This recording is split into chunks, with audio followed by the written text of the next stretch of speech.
क्या बात है, बहुत बहुत धन्यवाद। फिर से शुरुआत करते हैं। भारत माता की, भारत माता की।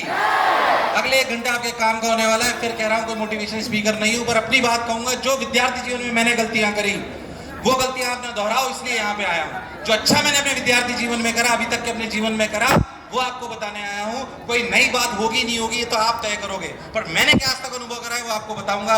कोटा की पावन धरती से आता हूँ, मध्यवर्गीय परिवार से आता हूँ, पर संस्कारी परिवार से आता हूँ। मैं नमन करता हूँ अपने माताजी पिताजी को, जिनकी वजह से मेरा अस्तित्व है। शिक्षक बन के मैंने कभी नहीं सोचा था कि मुझे इतना प्रेम मिल सकता है। तो ईश्वर से कामना करता हूँ, प्रार्थना करता हूँ कि हर जीवन में मुझे शिक्षक ही बनाना। तो एक बार चाहता हूँ मेरे माताजी पिताजी के लिए भी जोरदार तालियां बजा दीजिए, जिनकी वजह से मेरा अस्तित्व है। जब भी आप जैसे बच्चों को देखता हूं, क्योंकि मैं कुछ सालों पहले वहीं बैठा करता था, तो मैं भी सुनता था। मैं शायद अपनी बात, क्योंकि बहुत सारे अध्यापक भी यहाँ पे बैठे हुए हैं, मैं चाहता हूं उनके लिए भी एक बार जोरदार तालियां बजा दीजिए। बहुत सारे आपके अध्यापक बैठे हुए, गुरुजन बैठे हुए हैं, मैं उनको नमन करता हूँ, प्रणाम करता हूँ। आज अपने इतने बढ़िया सभागार में, जहाँ पे इतना ऊंचा मंच है, उस पर अपनी बात शायद थोड़ी सी विरोधाभास से चालू करना चाहता हूँ। थोड़ी सी अजीब सी लगेगी, पर शायद आपको कटु सत्य से शुरुआत करेंगे तो बात समझ में आएगी। मैं सभी से रिक्वेस्ट करूंगा कि अगर अपनी अपनी जगह बैठ पाएंगे तो ज्यादा आसान होगी, क्योंकि शायद मौसम का भरोसा नहीं कितनी देर चलेगा। पर मैं चाहता हूँ इतनी दूर आया हूँ बहुत ट्रैवल करके, तो आपको अपनी बातें, अपना अनुभव आपको कह पाऊँ। मैं शुरुआत करता हूँ कि मैं अपनी बात आज विरोधाभास से शुरुआत करना चाहता हूँ। बच्चों, मैं तुमसे पूछना चाहता हूँ, क्या एक अच्छी डिग्री अगर हो तो ही क्या हम जीवन में सफल होते हैं? क्या, वापस से पूछता हूं, क्या अगर हमारे जीवन में अच्छी डिग्री हमारे हाथ में हो तो ही क्या हम जीवन में सफल होते हैं? नहीं। मैं इस बात का पक्षधर हूं, मैं खुद आईटी से ग्रेजुएट हूं, पर मैं इस बात का बिल्कुल पक्षधर हूं कि आपके पास अच्छी डिग्री होगी तो ही आप जीवन में सफल होंगे। ऐसा जरूरी, ऐसे बहुत सारे लोग हैं जिनके पास कोई डिग्री नहीं है पर वो जीवन में बहुत। पर एक कटु सत्य आपको बताना चाहता हूं, जो बच्चे यहाँ पे बैठे हुए हैं, क्योंकि मैंने महसूस करा है, इसलिए आपको कह रहा हूं। अच्छी डिग्री सफलता का मंत्र है नहीं, मुझे नहीं पता, पर इस बात का पक्षधर मैं जरूर हूं कि एक अच्छी डिग्री आपको जीवन में पहला चांस दिलाती है। ध्यान से सुनना मेरी बात, फिर से मैं आपको कह रहा हूं, ध्यान से सुनिएगा मेरी बात, कि क्या अच्छी डिग्री सफलता की कुंजी है? इस बात की गारंटी नहीं है, पर क्या एक अच्छी डिग्री आपको आपके जीवन में पहला चांस दिलाती है? इस बात का मैं पक्षधर हूं। क्यों मैंने ऐसा कहा? मैं कहता हूं, यहां पे हो सकता है बहुत सारे बच्चे इंजीनियरिंग की तैयारी करना चाहते हो, मेडिकल की तैयारी करना चाहते हो। मैं कहूं कि आप क्लास में पढ़ने गए, आप क्लास में जाके बैठे और आपके पास, मान लीजिए मैं आया और मैंने बोला कि क्लास के बाहर 2 अध्यापक खड़े हुए हैं, एक बीएससी से पास आउट है और एक आईआईटी से पास आउट है। बोलो किससे पढ़ोगे? मैं आपसे, क्लास के बाहर 2 अध्यापक खड़े हुए जिनको दोनों को आप नहीं जानते हो, और मैं आपसे बोलूं कि एक आईआईटी से पास आउट है, एक बीएससी से पास आउट है, बोलो किससे पढ़ोगे? आपने चांस सिर्फ आईआईटी वाले को दिया। मैं ऐसे बहुत सारे आईआईटी टीचर्स को जानता हूं, ऐसे बहुत सारे डॉक्टर्स को जानता हूं जो अच्छा नहीं पढ़ाते, और मैं ऐसे बहुत सारे बीएससी एमएससी वाले टीचर्स को जानता हूं जो उनसे 10 गुना अच्छा पढ़ाते हैं। पर आपने पहला चांस क्या एक अच्छी डिग्री वाले को दिया? यस और नो? यस और नो? मैं अपनी बात फिर से दोहराता हूं, क्या एक अच्छी डिग्री सफलता की कुंजी है? इसकी गारंटी नहीं है, पर क्या एक अच्छी डिग्री हमें जीवन में पहला चांस दिलाती है? हाँ, इसमें कोई शक और संशय वाली बात नहीं है। मैं जो बच्चे यहाँ पे बैठा हूं उनको कह रहा हूं कि अगर चाहते हो कि जीवन में पहला चांस मिले, तो अगर अच्छी डिग्री हाथ में होगी तो फायदा होगा, इसमें कोई शक और संशय वाली बात। अरे यस और नो? तो अगर चाहते हो कि जीवन में पहला चांस मिले तो अच्छी डिग्री पाने में कोई बुराई, कोई बुराई नहीं है। ये बात अच्छा खुद ने महसूस करा। मैं मध्यवर्गीय परिवार से आता हूं साहब, यहाँ पे बहुत सारे अध्यापक भी बैठे हुए हैं, तो मैं बहुत नॉर्मल परिवार से आता हूं। जैसे ही मेरा आईआईटी का रिजल्ट आया, आईआईटी रिजल्ट आने से पहले और आईआईटी रिजल्ट आने के बाद जो परिवर्तन मैंने लोगों के व्यवहार में देखा वो बहुत अलग था। जो पहले कभी मुझे पूछते भी नहीं थे, वो रिलेटिव में आके पूछते, और भाई नितिन कैसे हो? ये परिवर्तन जब आप देखते हो तो आपको एहसास होता है। मैं आपको एक और बात बताता हूँ, मैं थोड़ा बदमाश किस्म का बच्चा था, तो बदमाश किस्म का बच्चा था, तो स्कूल में एक हमारी मैडम थी जो मेरी बहुत पिटाई लगाती थी, मुझे बोलती थी तेरा कुछ नहीं होगा। एक बार मैं थोड़ी बदमाशी भी करी, तो असेंबली होती है स्कूल में, आपके यहाँ पे भी होती होगी, तो मुझे असेंबली में मुर्गा बना दिया गया। उन्हीं मैडम ने मेरे को बनाया। अभी 5-7 साल पहले उसी स्कूल में मुझे बुलाया गया जो मेरा स्कूल है, ऐसे ही पूरी असेंबली लगी हुई थी, मेरा बहुत सम्मान करा गया, और उन्हीं मैडम ने बोला कि मैं तो पहले से जानती थी जीवन में बहुत कुछ बनेगा। मैंने कहा अच्छा, पहले नहीं बताया। पर ये जो परिवर्तन आप देखते हो लोगों के व्यवहार में, ये आपको बहुत आनंद देता है। मैं चाहता हूं ये परिवर्तन जो आप देखना चाहते हो, जो मैंने देखा है, वो आपको भी दिखाई देना।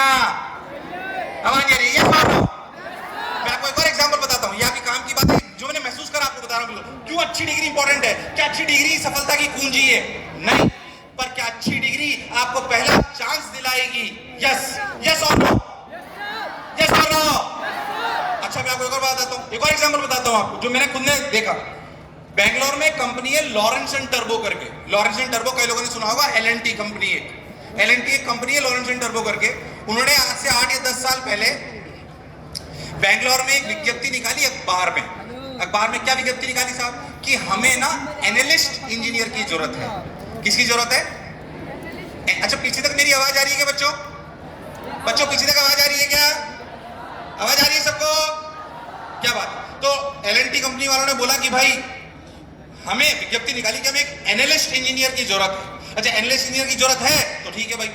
एनालिस्ट इंजीनियर के लिए उन्होंने बोला कि भाई जो भी अप्लाई करना चाहता है वो आ जाए हमारे ऑफिस में, और वॉक इन इंटरव्यू रख लिया उन्होंने। वॉक इन इंटरव्यू मतलब जो भी आएगा उसका रिज्यूमे हम लेंगे, मतलब उसका जो भी उसका पत्र है वो लेंगे और उसका इंटरव्यू लेंगे और उसे भेज देंगे, फिर सेलेक्ट कर लेंगे। उन्हें पता नहीं था कि कितने लोग आएंगे। उन्होंने सोचा 100-200 लोग आ जाएंगे, उनका इंटरव्यू हम ले लेंगे। आपको जान के आश्चर्य होगा, उनके ऑफिस के बाहर 10,000 इंजीनियर्स की भीड़ लग गई। कितनी? 10,000। पुलिस बुलानी पड़ी तब तो जाके वो काबू हुआ ऑफिस के बाहर। अब पूरा मैनेजमेंट घबरा गया, अब क्या करें? 10,000 लोगों के इंटरव्यू लेना पॉसिबल? 10,000 लोगों का इंटरव्यू लेना पॉसिबल? तो मैनेजमेंट ने बोला अब क्या करें साहब? मैनेजमेंट ने बोला कि अच्छा 10,000 लोग इंटरव्यू कैसे लेंगे? मैनेजमेंट ने बोला एक काम करिए, आज आप सभी लोग अपना अपना रिज्यूमे दे जाइए। कौन कहां से पढ़ा है, क्या नाम है, क्या उम्र है, कितना एक्सपीरियंस है, सब जो जिसे अपन रिज्यूमे बोलते हैं वो लिख के दे जाइए। सबने अपना अपना जमा करा और उन 10,000 का बंडल इकट्ठा कर लिया गया। और अपर मैनेजमेंट ने बोला, अपर मैनेजमेंट के जो एचआर हेड थे उन्होंने बोला कि भाई इन 10,000 एप्लीकेशन में से जो टॉप 25 इंजीनियरिंग कॉलेज के बच्चे हैं सिर्फ उनको इंटरव्यू के लिए बुलाइए, बाकी सबको कचरे के डिब्बे में। मैं कह रहा हूं जिनके रिज्यूमो को कचरे के डब्बे में डाला गया, क्या वो नालायक थे क्या? क्या उनमें भी बहुत सारे लायक थे क्या? पर उनको चांस नहीं मिला। मैं फिर से आपको कहना चाहता हूं कि अगर चाहते हो जीवन में कि पहला चांस मिले, तो अगर एक अच्छी डिग्री हाथ में हो तो कोई बुराई। मैं आपको अपना एग्जांपल और बताता हूं। अच्छा, ऐसा नहीं, मैं आपको बताता हूं। मैं आईटी गया, आईटी में मेरे को फर्स्ट ईयर से पढ़ाने का शौक लग गया था। मैंने कहा फर्स्ट ईयर से पढ़ाऊंगा। मैंने फर्स्ट ईयर से पढ़ाना चालू कर दिया। क्यों ऐसा करा वो भी आपको बाद में बताऊंगा। वो कहानी मेरी माता जी से जुड़ी हुई, जरूर बताऊंगा आपको, काम की बात। तो भाई साहब मैंने फर्स्ट ईयर से पढ़ाना चालू कर दिया। First year, second year, third year, fourth year पढ़ाया तो मेरे पास एक धनराशि इकट्ठी हो गई थी कॉलेज के साथ साथ। अब मैं अपने घर आया वापस, तो मेरे पिताजी ने बोला यार एक ना प्लॉट खरीद लेते हैं। हमने एक प्लॉट पसंद करा साहब। मैं फोर्थ ईयर के बाद जस्ट अपने घर आया हूँ, और ऐसी हमारे मध्यवर्ती में रहते, हमारे पास जो धनराशि थी नहीं, पर मैं कुछ इकट्ठी करके लाया था, पापा को देता रहता था, पापा के पास थी। तो पापा ने बोला यार कि तूने धनराशि इकट्ठी करके एक प्लॉट खरीदा। प्लॉट हमें पसंद आया साहब 20 लाख रुपए। ये 2008 की बात बता रहा हूं मैं आपको। 20 लाख रुपए का हमें एक प्लॉट पसंद आया। 20 लाख रुपए तो नहीं थे, मैं तो जो धनराशि जोड़ के लाया था तो 6 लाख रुपए थी बस। तो मैंने बोला पापा ट्राई कर लेते हैं, लोन मिल जाएगा। मैंने अपने लोन के लिए अप्लाई कर दिया। मैंने लोन के लिए अपनी फाइल लेकर असिस्टेंट मैनेजर के पास गया, तो असिस्टेंट मैनेजर मेरी फाइल पकड़ी, बोलो मैं बिल्कुल जवान सा दिख रहा था उस समय। तो उसे बोला कहां से? मैंने कहा सर कॉलेज से जस्ट पास आउट हो गया हूं। कि कोई एक्सपीरियंस है? मैंने कहा नहीं सर कोई एक्सपीरियंस नहीं। कि बिना एक्सपीरियंस लोगों को हम लोन नहीं देते। मैं छोटा सा मेरा मुंह हो गया, मैंने अपनी फाइल ली, निकलने लगा तो वहां पे एक मैनेजर साहब का कैबिन था जो वहां के हेड थे। मैंने सोचा ट्राई कर लेते हैं। मेरी वो आदत है कि भाई कोशिश करने में कोई बुराई, कि कोशिश करने वालों की हां नहीं होती। आप लोग जानते हो बिल्कुल। तो कोशिश कर लेते हैं, आप डांटेंगे तो सही। ऐसे ही आपकी तरह वहां पे सेंटर हेड मैनेजर बैठे हुए थे। मैं उनके कैबिन में घुस गया, ऐसे दो आगे कुर्सियां लगी हुई थी। मैंने उनसे बोला, मैंने कहा सर मुझे लोन चाहिए। उन्होंने मेरे को ऐसे नीचे से ऊपर देखा, अच्छा कोई एक्सपीरियंस है? मैंने कहा नहीं सर। कि क्या करा हुआ है तुमने, कहां से पास आउट हो? मैंने कहा सर मैं आईआईटी से पास आउट हूं। उन्होंने बोला बैठो। उन्होंने बैठ सिर्फ आईआईटी डिग्री सुनी उन्होंने मेरे से 15-20 मिनट तक बात करी। और आपको जानकर आश्चर्य होगा, तीसरे दिन मुझे 14 लाख रुपए का लोन सैंक्शन हो गया। तीसरे दिन, just because of a degree. ये मैंने व्यक्तिगत महसूस करा है। इसलिए मैं कह रहा हूं आपको कि अच्छी डिग्री सफलता दिलाएगी, इस बात की गारंटी मैं नहीं लेता हूं, पर अच्छी डिग्री आपको जीवन में पहला चांस दिलाएगी, इसमें कोई शक और संशय वाली बात। तो कप्तानगंज पूरी कोशिश करेंगे कि अच्छी डिग्री लाने की। यस और नो? यस और नो?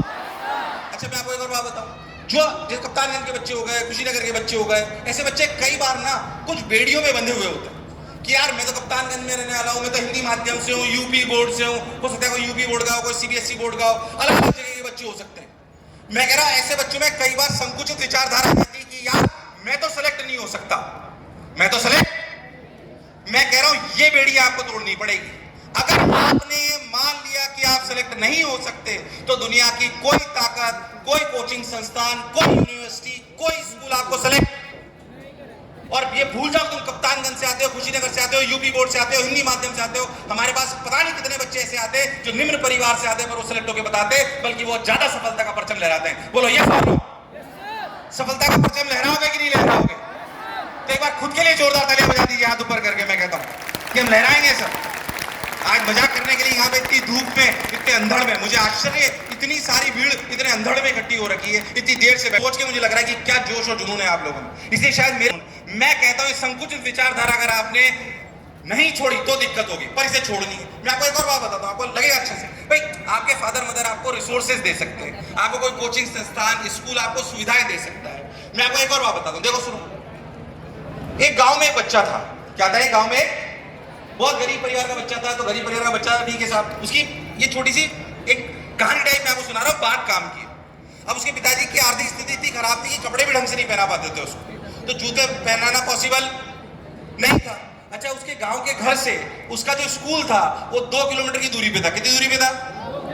2 किलोमीटर की दूरी पे। अच्छा, जो रास्ता था वो बहुत पथरीला था, रास्ता बहुत पथरीला था, उसमें कंकर थे, उसमें कांटे थे, और उसके आर्थिक स्थिति खराब थी कि उसको जूते मिलना भी संभव, चप्पल मिलना भी संभव नहीं था। पर कोई बात नहीं, वो रोज सुबह निकलता था, धीरे धीरे उस पथरीले रास्ते पे, धीरे धीरे उस कंकर वाले रास्ते पे निकलता था, धीरे धीरे अपने स्कूल तक पहुंचता था, पर पहुंच जाता था। समय लगता था, असुविधा होती थी, पर वो पहुंच जाता था।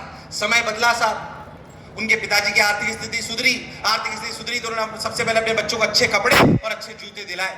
जब अच्छे जूते दिला दिए तो अब कंकर वाला रास्ता सफर करने में आसानी होगी। यस और नो? अब वो जूते पहन के जाता है, पर उसके लिए अब रास्ता काटना बहुत आसान हो गया पहले से, अब समय भी कम लगता है। समय और बदला साहब, समय और बदला, बढ़िया सरकार आई और वहां से नेशनल हाईवे निकल गया। अब उसके घर से लेकर उस स्कूल तक बढ़िया 4 लेन का हाईवे है, शानदार 4 लेन का हाईवे है। आर्थिक स्थिति भी अच्छी है, जूते भी शानदार है। क्या वो बहुत आसानी से और क्या बहुत कम समय में अपने स्कूल तक पहुंच सकता है? यस और नो? अरे मानिए यस और नो? बिल्कुल सही बात है। पर मैं कह रहा हूं सड़क भी शानदार है, जूते भी शानदार है, पर सोचो अगर उस बच्चे के जूते और पांव के बीच में, ध्यान से सुनना, सड़क शानदार है, जूते शानदार है, पर सोचो उस बच्चे के जूते और पैर के बीच में अगर एक तिकोना पत्थर आ जाए। क्या आ जाए? एक तिकोना पत्थर। क्या वो उस 2 किलोमीटर के सफर को तय कर पाएगा? वो इस 2 किलोमीटर के सफर को तय, जबकि सड़क शानदार है, जूते भी शानदार है, पर अगर वो कंकर बीच में आ गया तो वो इस अपनी मंजिल तक पहुंच। ये कहानी क्यों सुनाई? ये शानदार सड़क हम देंगे, कोचिंग वाले, स्कूल वाले, यूनिवर्सिटी वाले, जो हम लोग हैं शिक्षाविद, कि शानदार सड़क, शानदार सुविधाएं, आपको बढ़िया जूते पहनाने का काम आपके माँ बाप करेंगे, यानी कि सारी आर्थिक सुविधाएं आपके माँ बाप आपको मुहैया कराएंगे। अच्छा कमरा, एसी या जो भी किताबें सब वो आपको दिलवाएंगे, अच्छे टीचर, अच्छा मटेरियल सब हम देंगे। पर अगर आपके मन में शंका रूपी कंकर आ गया कि मैं सेलेक्ट नहीं हो सकता, तो ये आर्थिक सुविधाएं माँ बाप द्वारा दी गई और हमारे द्वारा दी गई सुविधाएं किसी काम की? यस और नो? यस और नो? यानी कि अगर हमें जीतना है, किसी ने खूब कहा है कि सफलता है ना 2 बार आती है, पहली बार दिमाग में, दूसरी बार दुनिया की नजर में। सफलता दुनिया में 2 बार अर्जित करी जाती है, एक बार खुद के दिमाग में और दूसरी बार दुनिया की नजर में। मैं कहता हूं ये शंका रूपी कंकर अपने मन में आना। अरे शंका रूपी कंकर आएगा क्या मन में? अपने मन में कभी कभी ऐसी शंका नहीं आएगी मैं कप्तानगंज से पढ़ रहा हूँ, मैं ये पढ़ रहा हूँ, मैं हिंदी माध्यम में यूपी बोर्ड हूँ, मेरी आर्थिक परिस्थिति नहीं है, मैं इस कैटेगरी से आता हूँ, मैं इस जाति से आता हूँ, कोई फर्क नहीं पड़ता इस बात से। हमारे देश में ऐसे कॉम्पिटिटिव एग्जामिनेशंस हैं जो आपको कहीं तक भी पहुंचा सकते हैं, और इसका एक जीता जागता उदाहरण मैं हूं, क्योंकि मैंने अपने जीवन में वो बदलाव देखा है। क्या मेरी बात एकदम क्लियर है? आवाज आ रही है? यस और नो? यस और नो? क्या एक अच्छी डिग्री हमें पहला चांस दिलाएगी? क्या अच्छी डिग्री पाने के लिए जो सिलेक्शन चाहिए वो क्या सबसे पहले हमारे मन से आएगा? यस और नो? उसके बाद आपके माँ बाप द्वारा दी गई सुविधाएं, कोचिंग द्वारा दी गई सुविधाएं, स्कूल द्वारा दी गई सुविधाएं काम आएगी, वरना किसी काम। अच्छा मैं कह रहा हूं बच्चे कई बार लक्ष्य छोटा सोच देते हैं। कप्तान का बच्चा सोच ही नहीं पा रहा है, खुशीनगर का बच्चा सोच ही नहीं पा रहा है कि मेरी फर्स्ट रैंक आ सकती है, मेरी 10 रैंक आ सकती है। अरे मैं कहता हूं सोच बड़ी होनी, सोच बड़ी होनी। मुझे बताओ दुनिया में सबसे ऊंची बिल्डिंग कौन सी है? कौन सी है? आपको जानकर आश्चर्य होगा, बुर्ज खलीफा आप सब लोग जानते हो, बहुत बढ़िया इंटेलिजेंट लोग हैं सारे यहाँ। बुर्ज खलीफा जो है पता है किसके दिमाग में आई थी? सबसे पहले एक नॉर्मल इंसान दिमाग में आई थी, उसके आम इंसान के दिमाग में आई थी जो उन शेख साहब के यहाँ काम करता था, बहुत नॉर्मल सा मुलाजिम। उसने बोला कि शेख साहब, मैं कह रहा हूँ सोच आम आदमी के मन में ही शायद सबसे ऊंची आती है। मुझे शेख साहब को बोला, अब तो खैर वो बहुत बड़े आदमी हो गए जिनकी बात मैं आपको बता रहा हूँ। तो उन्होंने शेख साहब से बोला कि शेख साहब हमारे यूएई में मतलब दुबई में इतने डेजर्ट्स हैं आसपास और हवाएं भी बहुत तेज चलती हैं, अगर हम दुनिया में अपने दुबई में ऐसी बिल्डिंग खड़ी कर दें जो दुनिया में सबसे ऊंची हो तो दुनिया को हमारा लोहा मानना पड़ेगा।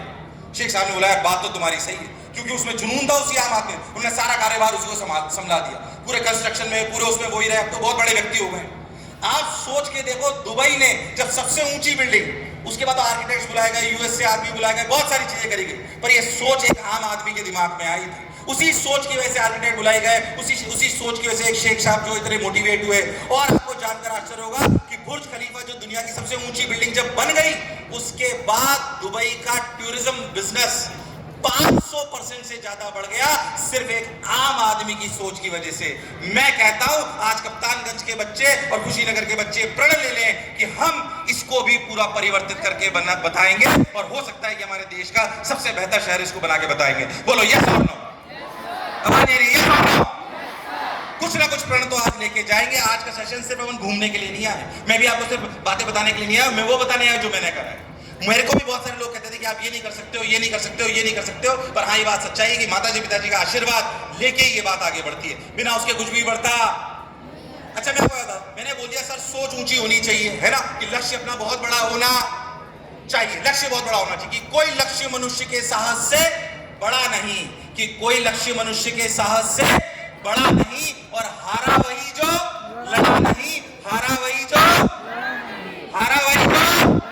तो भैया लक्ष्य बड़ा रखेंगे। सर अच्छी डिग्री के लिए लड़ाई लड़ेंगे, लक्ष्य बड़ा रखेंगे, अपनी छोटी सोच नहीं रखेंगे, अपनी संकुचित विचारधारा नहीं रखेंगे। सर लक्ष्य बड़ा रख लिया सर, हमने बल्कि को सही बात मान ली। अच्छा मैं कहता हूं जीवन में जितने भी सफल आदमी हैं, जितने भी सफल आदमी है दुनिया में, जितने भी सफल आदमी, उनमें दो बातें कॉमन है। दो बातें क्या कॉमन है मैं बताता हूं। चाहे आप अमिताभ बच्चन ले लो, चाहे आप कोई भी ले लो, जो भी आप जिसका भी नाम आप सोच सकते हो, जितने भी बड़े आदमी, स्पोर्ट्स पर्सन ले लो, विराट कोहली ले लो, कोई भी ले लो, जो भी आपका फेवरेट हो, उनमें दो खूबियां जरूर है। पहली वो मेहनती है, क्या है? मेहनती। और दूसरा वो डिसिप्लिन्ड है, यानी कि अनुशासित है। अगर जीवन में सफल होना है तो ये दो खूबियां होनी चाहिए, कि हम कर्मशील होने चाहिए, हमें मेहनत करने की आदत होनी। लक्ष्य बड़ा रख लिया सर, लक्ष्य तो बड़ा रख लिया सर, मैंने पढ़ता मैं नहीं तो फिर कुछ बात नहीं बनी। मैं कह रहा हूं कि जैसा कहते हैं कि जब कर्म करते हैं तो फल की चिंता नहीं करते। किसी ने खूब कहा जब कर्म करते तो फल की चिंता, बच्चे आज 2 दिन पढ़ाई करते हैं, तीसरे दिन से फल की चिंता करने लग जाते हैं। इससे बात नहीं बनेगी, निरंतर आपको कार्य करना पड़ेगा। हमें ना क्लास में बहुत एक छोटी सी कविता है वो गाते हैं, मैं कहता हूं आप भी मेरे साथ गाइएगा। अरे गाओगे क्या? अरे गाओगे क्या? बहुत सिंपल शब्दों में, बहुत सिंपल सी, पर मुझे बहुत पसंद है, उससे ऊर्जा आती है कि कर्म करो तो फल मिलता है, कर्म करो तो पीछे वालों की आवाज नहीं, कि कर्म करो तो, कि कर्म करो तो फल मिलता है, आज नहीं तो, कि कर्म करो तो फल मिलता है, आज नहीं तो। और जितना गहरा अधिक हो कुआं, जितना गहरा अधिक हो कुआं, उतना मीठा जल मिलता है। कर्म करो तो, कर्म करो तो, आज नहीं तो, और जीवन के हर कठिन प्रश्न का, जीवन के हर कठिन प्रश्न का जीवन से ही हल मिलता है। कर्म करो तो, आज नहीं तो, बोलो कर्म करेंगे कि नहीं करेंगे? अरे आज कर्म करेंगे कि नहीं करेंगे? अपनी विचारधारा छोटी रखेंगे क्या लक्ष्य अपना बड़ा रखेंगे? हाँ सर कर्म करेंगे साहब। सर आज वादा करके जा रहे हैं कि आज से 10 से 12 घंटे पढ़ेंगे। अच्छा बच्चे कई बार घबरा जाते हैं, वो कहते हैं कि करत करत अभ्यास के जड़मती हो सुजान और रस्सी आवत जात है सिल पर पड़ा निशान। अरे जब पत्थर पर निशान पड़ जाता है तो तुम तो कर ही सकते हो। बच्चे बहुत जल्दी घबरा जाते हैं। मैं कहता हूं जो सवाल तुमको 5वीं कक्षा में टफ लगता था वो आज टफ लगता है कि आसान, क्योंकि तुमने प्रयास करा। जैसे बहुत सारे सवाल करे। जब तुमने पहली बार अंग्रेजी का पेपर पढ़ा था या इंग्लिश का एक कोई पेज पढ़ा था तो उसके पढ़ने की रफ्तार तुम्हारी बहुत धीरे थी। आज तुम्हारी रफ्तार बहुत तेज है। पहली बार जब तुमने पेपर पढ़ा होगा तो तुम्हें 15 मिनट लगे होंगे, आज शायद तुम 4-5 मिनट में पूरे पेज को पढ़ लेते हो क्योंकि तुमने अभ्यास करा। मैं कह रहा हूं जब भी किसी कॉम्पिटिटिव एग्जामिनेशन की तैयारी करोगे तो ये प्रैक्टिस आपकी होनी, ये प्रैक्टिस आपकी होनी। 2 महीने में 3 महीने में क्या घबरा जाते हैं लोग बाग अपने लक्ष्य के लिए पता नहीं कितनी मेहनत करते रहते हैं और थकते ही नहीं है, बिल्कुल नहीं थकते। चाहे कितनी समस्या आ जाए कोशिश करते रहते हैं। कि जीतता वो है जो कोशिश बार बार करता है, कि जीतता वो है जो कोशिश बार बार करता है, और हारता वो है जो शिकायत बार बार करता है। तो जीतता कौन है जो क्या करता है? कोशिश। और हारता कौन है जो? तो कोशिश करोगे कि शिकायत करोगे? कोशिश की शिकायत। मैं आपको एक बहुत बढ़िया बात बताता हूं जो मेरे को बहुत छूती है ना। आपको शायद आप पहचान जाओगे इनको बीच में, पर मुझे बहुत पसंद है। इनका इंटरव्यू मैंने सुना था तब से मेरे दिल में बैठ गए है ना। मैं आपको इनके बारे में बताता हूँ। हरियाणा के गांव में एक छोटे से बच्चे का जन्म होता है। रियल कहानी आपने सुनी होगी, फिर से मैं बता देता हूँ। हरियाणा के गांव, छोटे से गांव में एक बच्चे का जन्म होता है। बच्चे का जन्म होता है तो मध्यमवर्गीय परिवार होता है, किसान परिवार होता है। अब जब किसान परिवार में जन्म होता है ठीक है भाई, पर वो दादी का बहुत लाडला होता है। अब हरियाणा में आपको बताओ तो हरियाणा में दूध घी दही बहुत चलता है। तो दादी जी उसको बहुत बढ़िया दूध घी दही सब खिलाती है, शानदार है। 8-9 साल तक बच्चा बढ़िया खाता पीता है, दादी जी के संरक्षण में रहता है। और 8-9 साल का होते होते क्योंकि दूध घी दही बढ़िया खूब खाता था, ऐसा हो जाता बढ़िया शानदार मोटा। कई लोग मेरी तरफ देख रहे हैं। मैंने भी रिसेंटली थोड़ा वजन बढ़ा लिया है, पर ठीक है। आप लोगों ने मुझे वीडियो में भी देखा होगा। वीडियो में देखा है क्या आप लोगों ने?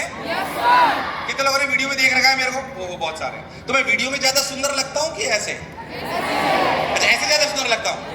ओह तुमने पहले नहीं बताया, नहीं तो मैं अपनी बीवी को भी लेके आता।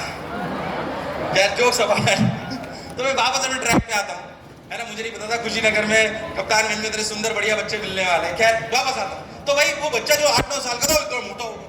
अब 8-9 साल के बच्चे को जब भी वो गांव में निकलता था तो आप ही की तरह जैसे गांव में निकलता है तो उसके जो दोस्त साथी हुआ करते थे उसको छेड़ते थे, ए मोटे, कोई उसका पेट खींच रहा है, कोई उसके गाल खींच रहा है। उस 9 साल के बच्चे को आत्मग्लानि होती है साहब। उस 9 साल के बच्चे को क्या होती है? उसको आत्मग्लानि होती है कि यार मेरे को सब मोटा कह रहे हैं। वो अपने पिताजी के पास जाता है, पिताजी के पास जाता है और कहता है पापा जी कि मेरे को ना अपना वजन घटाना। पिताजी कहते हैं ठीक है भाई। तो वो जो उनके विद्यालय में जो अध्यापक होते हैं खेल कूद के, उनको बोलते हैं कि अपना वजन घटाना चाहता है। तो अध्यापक साहब कहते हैं इसे रोज शाम को भेज दिया करो, मैं इसको वर्जिश करा दूंगा स्कूल के ग्राउंड में। ठीक भाई, स्कूल के ग्राउंड में वो जाने लगता है, वर्जिश करने लगता है। 2-5 दिन वर्जिश करता है, पास में एक खेल चल रहा होता है, उसको लगता है खेल खेल के देखता हूँ। वो खेल खेलता है, उसे मजा आता है, उसे खेलने लग जाता है।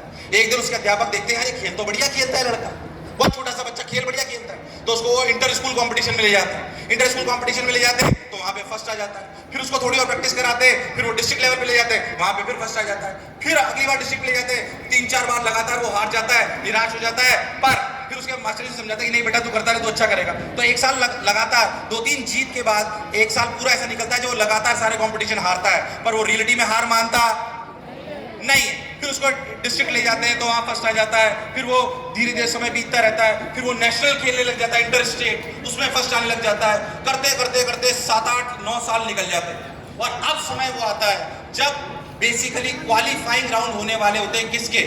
ओलंपिक्स के। किसके? सोचो 8-9 साल से तैयारी कर रहा है, तुम 2 महीने में थक जाते हो कई बार।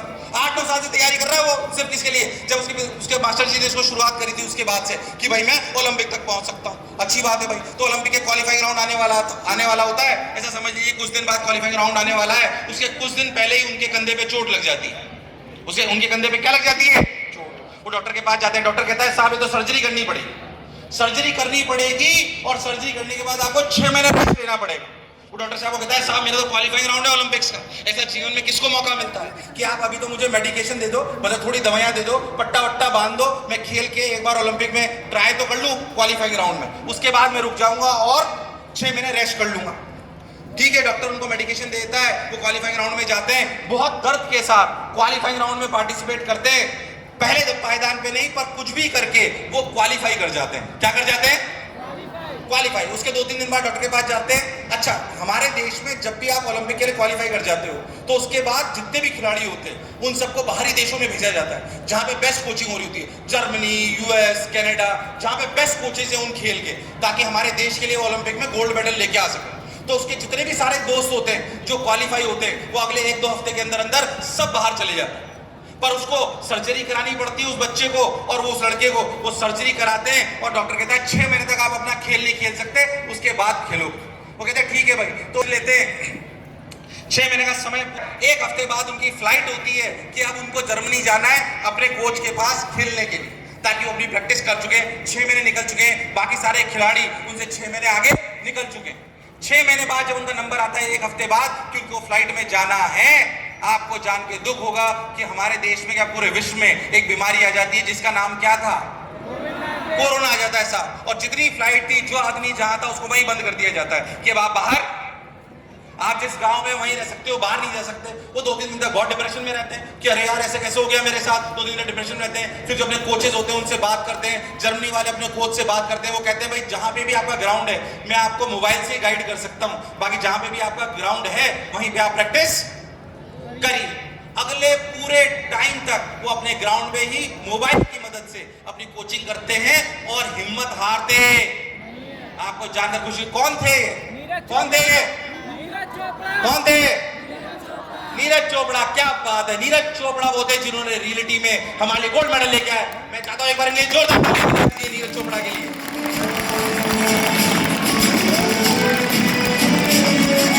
बजनी चाहिए ऐसे लोगों के लिए।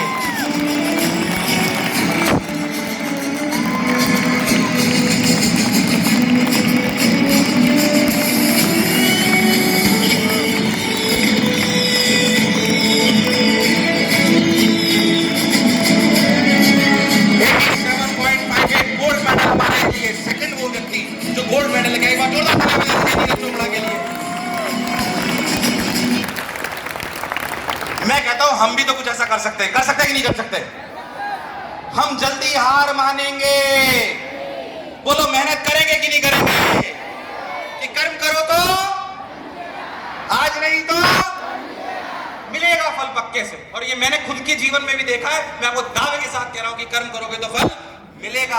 सर हम मेहनत भी करेंगे, लक्ष्य भी ऊंचा रखेंगे, भटकेंगे नहीं। मैं आपको एक और बहुत सारी माताएं बैठी हुई हैं, मैं अपनी माताजी ने जो मेरे जीवन में सबसे अच्छा काम करा मैं आपको बताना चाहता हूँ। मेरी माताजी ने मेरे जीवन में बचपन से मुझे एक कहानी सुनाती थी और उसका असर मेरे पे बहुत हुआ। और दोनों, जब मैं 10th में आया तो उन्होंने मेरे को 10th में एक बात बोली। बहुत सारे बच्चे यहाँ पे 9th 10th के, बोलो है क्या? मेरी माताजी मेरे को बचपन से कहानी सुनाती थी और बहुत नॉर्मल कहानी आप सबने सुनी, पर मुझे कम से कम 200-400 बार सुनाई हो। मेरे जहन पे वो बिठा दी उन्होंने कि भाई एक गांव में पानी नहीं निकल रहा था। क्या नहीं निकल रहा था? पानी निकल रहा था। भाई पहले नलवल तो होते नहीं थे, पानी निकल रहा था। सोचा भाई पानी कैसे निकलेगा? पानी निकालने का तरीका कुआं ही हुआ करता था। तो जो भाई जो पंच थे उन सब में तय हुआ कि हम कुआं खोदेंगे। क्या खोदेंगे? कुआं। अब भाई 8-10 लोग इकट्ठे हो गए, 8-10 लोग इकट्ठे हो गए, बोला भाई कुआं खोदा जाए। ये बात में तो तय हो गए, पर इस बात पे सबके असमंजस था कि कुआं कहां खोदा जाए। किसी ने बोला नीम के पेड़ के पास, किसी ने बोला पीपल के पेड़ के पास, किसी ने बोला मंदिर के पास, किसी ने बोला मजार के पास। शाम होते होते लड़ाई हो गई, पर फाइनली एक आदमी की बात मान ली कि भाई नीम के पेड़ के पास गड्ढा खोदते। बच्चों तुम्हारी मैथ्स चेक होने वाली है, ध्यान से सुनना। तो भाई नीम के पेड़ के पास खोदते हैं। एक आदमी की बात मान ली गई। अगले दिन पूरे औजार लेके वहां पे गया, नीम के पेड़ के पास गड्ढा खोदना चालू करा गया और पूरे दिन गड्ढा खोदा गया। गड्ढा खुद पाया पूरे दिन में 20 फुट। कितना खुद गया? पर पानी बाहर।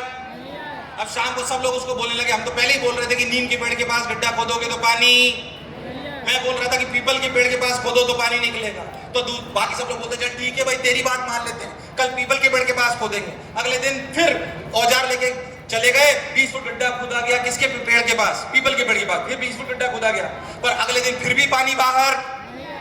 ऐसे कर करके उन्होंने 5 दिन में 5 जगह 20-20 फुट गड्ढे खोद लिए। 5 दिन में कितनी जगह? 5 जगह 20-20 फुट गड्ढे खोद लिए, पर पानी बाहर नहीं आया। किसी अच्छे इंसान ने उनको बोला, अच्छा बताओ, उन्होंने 5 जगह 20-20 फुट गड्ढे खोदे, टोटल कितना हो गया? 100। क्या बात है, बहुत ही बढ़िया मैथ से यार तुम लोग, तो खुद के लिए जोरदार तालियां बजा दीजिए एक बार। वाह, 100 फुट। किसी भले इंसान ने बोला कि अगर एक ही जगह गड्ढा खोद लेते 100 फुट का, तो क्या पानी निकल आता? यस और नो? ये कहानी मेरी माता जी मुझे बचपन से सुनाती थी, और कॉलेज गया तब भी सुनाई। और उन्होंने मेरे को बोला, जब मैं 10th में था, बोला तेरे को जो बनना है सोच ले, हमारी तरफ से कोई मनाही नहीं, इंजीनियर बनना है, डॉक्टर बनना है, आईएएस बनना है, ये बनना है। पिताजी ने कंधे पे हाथ रखा और मेरे को बोला कि बेटा देख, ऐसा है, अपन मध्यवर्गीय परिवार के सरकारी कर्मचारियों में मैं अपने जीवन की सारी कमाई भी लगा दूंगा तो तुझे एक दुकान खुला पाऊंगा, इससे ज्यादा मैं और कुछ, भाई ज्ञान ही जो तुझे आगे ले जा सकता है। मेरे को उनकी बात समझ में आई कि हाँ यार ये बात सही बोल रहे हैं। और माता जी ने बताया कि गड्ढा खोदना है, तो 10वीं में मैंने सोच लिया भाई मुझे क्या बनना है। जितने बच्चे यहाँ पर बैठे हैं उनसे आज एक प्रण लेना चाहता हूँ। आज प्रण लेके जाओगे कि अगले 15 दिन में तय कर लोगे कि तुम जीवन में क्या बनना चाहते हो। यस और नो? अरे यस और नो? उसके बाद उस राह से भटकेंगे ऐसा नहीं, पहले 1 साल सोचा इंजीनियर बनेंगे, फिर 1 साल सोचा डॉक्टर बनेंगे। अगर ऐसे करोगे तो गड्ढे वाली कहानी तुम्हारे साथ ही होगी कि 10 जगह गड्ढा खोद लोगे पर पानी बाहर। क्या आज हम प्रण लेते हैं कि अगले 15 दिन में तय कर लेंगे कि हमें क्या बनना है? बोलो यस और नो? आवाज नहीं आ रही? यस और नो? क्या प्रण लेते हो? हाँ, ये बात मेरी माता जी ने बताई। अच्छा, फर्स्ट ईयर में गया तो मैं फर्स्ट ईयर में गया तो मेरी माता जी ने बोला कि भाई तू फर्स्ट ईयर में आईआईटी में जा रहा है, टाइम खराब मत करना। फर्स्ट ईयर में एंड तक तुझे क्लैरिटी होनी चाहिए कि तुझे क्या बनना है जीवन में। फर्स्ट ईयर के एंड में तुझे क्लैरिटी होनी चाहिए तुझे क्या बनना है। और जब फर्स्ट ईयर के एंड तक मैं पहुंचा तो मुझे समझ में आया कि मेरे को 2 ही चीजों से प्रेम है, या तो मुझे शिक्षक बनना है या मुझे एस्ट्रोनॉट बनना है, क्योंकि मुझे फिजिक्स पसंद थी। एस्ट्रोनॉट इसलिए नहीं बना, एस्ट्रोनॉट के बारे में रिसर्च करी, अध्यापन का कार्य तो मुझे पसंद था। मेरे अध्यापक ने बोला कि पहले पढ़ा के देखो कि भाई तुम पढ़ा पाते हो अच्छा कि नहीं पढ़ा पाते। अध्यापन का कार्य सिर्फ ज्ञान नहीं होता है, ज्ञान को डिलीवर करना भी अच्छा होना। बहुत सारे ज्ञानी लोग हो सकते हैं जो अच्छे शिक्षक हो, ऐसा कोई जरूरी नहीं। तो मेरे शिक्षण का कार्यक्रम मुझे पसंद है। एस्ट्रोनॉट शायद इसलिए नहीं बना, उसके बारे में पता करा तो पता पड़ा कि एस्ट्रोनॉट में अगर बाय द वे 100% स्कॉलरशिप नहीं मिली तो पिताजी के करोड़ों रुपए लगेंगे जो हमारे पास। तो परिस्थिति के हिसाब से निर्णय लिया, नहीं यार तो शिक्षक ही बनना है। यस और नो? मैं कह रहा हूं एक ही जगह गड्ढा खोदा, फर्स्ट ईयर से पढ़ाना चालू करा मैंने, सेकंड ईयर से। मैं अपने बारे में इसलिए बता रहा हूं, मैं बता रहा हूं कि मैंने क्या सही करा जीवन में, मैं आपको बताना चाह रहा हूं। सेकंड ईयर से मैं अकेला ऐसा बच्चा था जो पूरे कॉलेज में इसको पता था कि उसे क्या करना है। सेकंड ईयर की, बल्कि फर्स्ट ईयर की छुट्टियों से मैंने पढ़ाना चालू करा। Second year, third year, fourth year, तीनों साल लगातार पढ़ाया। अच्छा, जब पढ़ाना चालू करा, यहाँ पे बहुत सारे पिताजी बैठे हुए हैं, मैं उनके लिए कहना चाहता हूँ, जब मैं पहली बार माता जी ने बोला क्या बनना चाहते हो, तो मैंने अपने पिताजी को बोला पापा मैं अध्यापक बनना चाहता हूँ। मध्यवर्गीय परिवार का पिताजी का बेटा आईआईटी में चला जाए और वो आके बोले कि मैं अध्यापक बनना चाहता हूँ। आज तो अध्यापकों की बहुत ज्यादा वैल्यू है, उस समय उतनी नहीं थी, तो उनके पैरों तले जमीन निकल गई कि यार मैंने तो सोचा था तेरे को आईआईटी करा के यूएस कनाडा जाएगा, तू तो वापस अध्यापन का कार्य करना चाह रहा है। तो उन्होंने बोला देख मेरे को कोई दिक्कत नहीं, तुम अध्यापन का कार्य करते हो। मेरे कंधे पे हाथ रखा कि तुम जो बनना चाहते हो मैं तुम्हारे साथ हूं। मैं चाहता हूं मेरे पिताजी के लिए भी जोरदार तालियां बजा दीजिए एक बार, क्योंकि उनका मनोबल ही था, उनका मेरे पे विश्वास था। हालांकि उन्होंने 2 शर्तें रखी थी मेरे पास कि तुम अध्यापक बनना चाहते हो, हमें कोई समस्या नहीं है, अभी से पढ़ाना चाहते हो कोई समस्या नहीं है, पर मैं ये नहीं कहना चाहता कि मेरा बेटा इसलिए अध्यापक बना क्योंकि उसके पास डिग्री नहीं थी, या मेरा बेटा इसलिए अध्यापक बना क्योंकि वो उसके पास जॉब नहीं थी। मैं चाहता हूं कि जब तुम डिग्री से पास करो तो बीटेक विद ऑनर्स होने चाहिए और तुम्हारे पास जॉब होनी चाहिए और तुम गर्व से कह पाओ कि तुम अध्यापक इसलिए बने क्योंकि तुम बनना चाहते थे। आपको जानकर खुशी होगी, मैंने उनकी बातों को पूरा अच्छे से मन लगा के बोला और उनको वादा करा कि मैं आपको ऐसी नौबत नहीं आने दूंगा कि आपको कोई ये बोले कि आपका बेटा मजबूरी में अध्यापक बना। जब मैं कॉलेज से पास आउट हुआ तो मेरे पास 5 नौकरियां थी and I have done my BTech with honours. ये वादा जो मैंने उनसे करा था, मैं कह रहा हूं जो वादा आज आप अपने मम्मी पापा से करते हो वो पूरा करेंगे कि नहीं करेंगे? आवाज बोलो, पूरा करेंगे कि नहीं करेंगे? क्या एक ही जगह गड्ढा खोदेंगे? बार बार विकल्प बहुत सारे ढूंढेंगे कि विकल्प बहुत मिलेंगे मार्ग भटकाने के लिए, कि विकल्प बहुत मिलेंगे मार्ग भटकाने के लिए, और संकल्प एक ही चाहिए मंजिल तक जाने के लिए, मंजिल तक जाने के लिए, मंजिल तक जाने के लिए। बोलो मंजिल तक जाओगे कि नहीं जाओगे? अरे जाओगे कि नहीं जाओगे? हाँ, और एक ही जगह गड्ढा खोदेंगे, इसमें कोई शक और संशय वाली बात मेरी वाली? अच्छा सर आपने तो बता दिया, फोकस भी करेंगे, एक ही जगह गड्ढा खोदेंगे, ये बात भी सही है, सच्चाई है। अच्छा मैं आपको एक बात और बताना चाहता हूं, सर हम मेहनत भी करेंगे, गड्ढा भी एक ही जगह खोदेंगे, पर स्मार्ट वर्क भी करना पड़ेगा। चलो मैं आपको इसको ऐसे समझाता हूं। क्या कछुए और खरगोश की कहानी सबने सुनी है? किसने कछुए और खरगोश की कहानी सुनी है? सबने सुनी। कछुए और खरगोश की कहानी में कौन जीतता है? कौन जीतता है? क्यों? क्योंकि क्या वो लगातार चलता रहता है? क्योंकि वो लगातार चलता रहता है। ये कहानी तुमने सुनी? सुनी कि नहीं सुनी? ये कहानी मैंने भी सुनी। ये कहानी तुम्हारे पिताजी ने भी सुनी। ध्यान से पूछो तो तुम्हारे पिताजी के पिताजी ने भी सुनी। अरे ये बहुत पुरानी कहानी है। नए जमाने में अब इससे सीखने लायक कुछ भी है। ऐसा नहीं है कि नहीं, पर तुम अभी तक इस कहानी को आधा ही सुनते थे। मैं तुम्हें कहता हूं, मेरे पास कोई बच्चा है और बोले कि सर मैं तो कछुआ हूं। मैंने कहा कि तू कछुआ कैसे? कि सर मैं रोज 1 घंटा पढ़ता हूं और रोज 5 सवाल करता हूं। क्या उसका सिलेक्शन हो सकता है? क्या उसका सिलेक्शन हो सकता है? क्या वो तो कछुआ? वो बोले सर मैं तो कछुआ हूं, कंसिस्टेंटली चलूंगा पूरे 2 साल तक, 1 साल तक। क्या उसका सिलेक्शन हो सकता है? क्या आपको लगता है कि आपके साथ पढ़ने वाला बच्चा 3 महीने बीच में सो जाएगा खरगोश की तरह? नहीं। फिर मैं कहता हूं इसका मतलब क्या इस पुरानी कहानी में कुछ भी सीखने लायक नहीं है? अगर आप नए जमाने की दुनिया में जीतना चाहते हो, अगर आप नए जमाने की दुनिया में जीतना चाहते हो तो इस कहानी के दोनों किरदारों की क्वालिटी आप में होनी, यानी कि कछुए जैसी कंसिस्टेंसी और खरगोश जैसी स्पीड। और खरगोश जैसी, अगर नए जमाने की दुनिया में जीतना चाहते हो तो इस कहानी के दोनों किरदारों की क्वालिटी होनी कंसिस्टेंसी विद स्पीड। कछुए की कंसिस्टेंसी लाएंगे और खरगोश की स्पीड लाएंगे। बोलो लाएंगे कि नहीं लाएंगे? अरे ये स्मार्ट वर्क। अच्छा, स्मार्ट वर्क की पहली सीढ़ी आपको बताता हूं। स्मार्ट वर्क की पहली सीढ़ी क्या है मैं बताऊं। अपन बचपन से सुनते हुए आए कि ठोकर खाने से आदमी सीखता है। क्या खाने से? ठोकर खाने से। मैं इसका दूसरी बात, आप सबने भी सुना होगा ठोकर खाने से आदमी सीखता है। मैं इसका थोड़ी दूसरी बात बताता हूं। आप दुनिया की सारी ठोकर नहीं खा सकते। अगर आपके पिताजी ने जो गलती करी, जो माता जी ने गलती करी, जो दादाजी ने गलती करी, दादी ने गलती करी, चाचा चाची ताऊ ताई जी और आपके अध्यापक, आपके जानने वाले ने जो गलती करी, जिस गलती को आप जानते हो और वो गलती आप वापस दोहराओ तो फिर आप जीवन में आगे बढ़ना संभव। मैं कह रहा हूं हम ठोकर खाएंगे, पर वो वाली ठोकर खाएंगे जो आज तक हमने सुनी नहीं होगी। हम आज प्रण लेते हैं कि जो ठोकर, जो गलती हमने सुन रखी है उसे हम दोहराएंगे नहीं। हम उसे दोहराएंगे नहीं। मैं आपको अपनी गलतियां बताता हूं। तो जब मैं तैयारी कर रहा था, अरे सुनना चाहते हो क्या? अरे मैं बहुत बोर तो नहीं कर रहा हूं तुम लोगों को? अरे पक्की बात? बहुत गर्मी तो नहीं लग रही है? एक बार हाथ भर के बता दो हाँ सर सुनना चाहते थोड़ी देर और। क्या बात है ना, क्योंकि समय का अभाव रहता है। वैसे भी अगर बच्चे सुनना चाहते हैं तो बोलूंगा अपनी बात। मैं अपनी 2 कमियां बताता हूं। मेरे अध्यापक जी, मैं जब एग्जाम देने जाता था ना, मैं हो सकता है मेरे से बहुत सारे बच्चे हो, मैं जब एग्जाम देने जाता था ना तो मुझे बहुत डर लगता था। कोई है क्या ऐसे बच्चे जो बोर्ड वोर्ड देने जाते हो डर लगता हो? अच्छा, मुझे ना वो एग्जाम में चश्मे वाली लड़कियों से बहुत डर लगता था।